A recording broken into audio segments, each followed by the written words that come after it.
Hey everyone, our group is excited to present our project, Mitigating Algorithmic Bias, Promoting Health Equity Through Nursing Advocacy. I'm joined by my colleagues Monet, Izzy, and Lyle as nursing students here at the University of Tennessee at Chattanooga. We believe that as technology evolves, our role as patient advocates must evolve with it. AI is often described as a double edged sword. On one hand, it has the incredible potential to sharpen our diagnostic accuracy and streamline treatment decisions. On the other hand, if used incorrectly, AI can create profound ethical, legal, and social dilemmas that we're only just beginning to navigate. A major concern is that underserved populations are frequently left out of the data used to train these models, which can lead to delayed treatments or even minimized access to care. Thank you, Presley. I'm Izzy. You might also know me as Professor Polypharma. Let's go over the core ethical challenge. So, when AI tools are biased or poorly supervised, they don't just provide bad data, they cause real harm to patients and undermine the very foundation of nursing advocacy. We also face the risk of automation bias, where clinicians might follow a computer's recommendation even when it doesn't align with the specific needs of a minority patient. Furthermore, a lack of transparency regarding how AI is used can erode patient autonomy and damage the trust that is so vital to the healthcare system. Essentially, if the data we feed AI reflects historical prejudices, the technology will only serve to widen the existing health inequities. Let's go over our key ethical principles. Our plan is grounded in four ethical principles. First, justice. The ANA, or American Nurses Association, states everyone deserves fair and equal care, which means every population must be represented in AI datasets.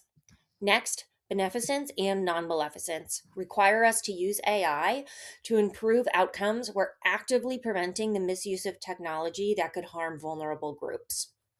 Finally, autonomy. Patients have the right to know how AI is influencing their treatment so they can make truly informed decisions. How do we apply the ANA Code of Ethics here?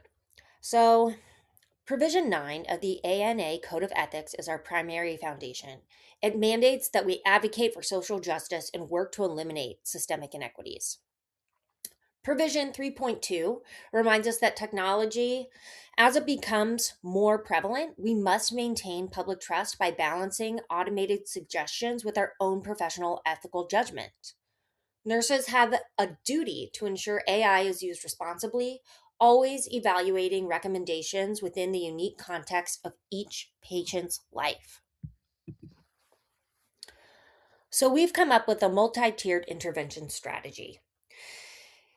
To address these challenges, we've developed this intervention plan designed to be practical, measurable, and ethically aligned.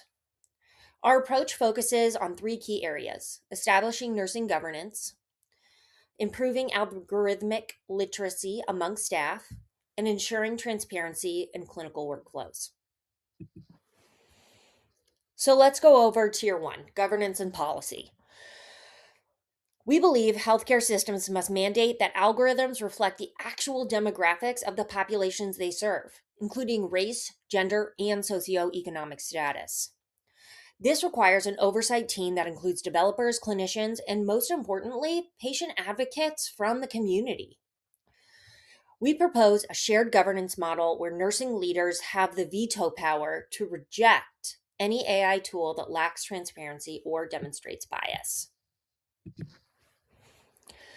Tier two focuses on staff training.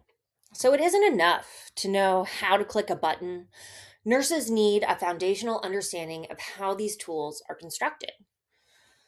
Our training curriculum specifically addresses automation bias, which is the human tendency to over rely on computers even when they contradict our clinical intuition. We want to empower nurses to interrogate AI prompts and prioritize their own clinical observations when appropriate. All right, so tier three involves clinical oversight. We need standardized protocols to report AI near misses and errors, just as we do for medication errors. This helps us to catch model drift, where AI performance can degrade over time and as patient demographics change. And by integrating an AI discrepancy button directly into EHR, staff can immediately alert a rapid response AI team to investigate the potential bias. And transparency serves as a bridge to trust. We propose that all patients be formally notified when AI assists in their clinical management. Patients should be shown how an algorithm performs for their specific demographic and be given the opportunity to opt out of AI driven decision paths.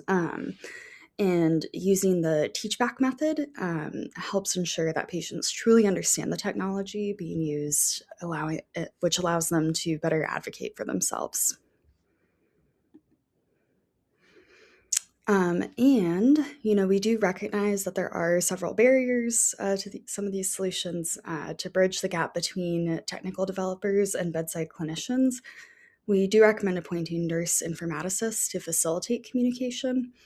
And to help prevent clinical de-skilling, we suggest simulation-based stress tests where nurses must manage cases with intentionally biased AI prompts so that they can practice overriding the system and getting used to recognizing those things. And finally, we must move away from a punitive culture toward a just culture framework where AI failures are seen as a system issue rather than individual nurse errors, so that we can work to correct those on a systemic level.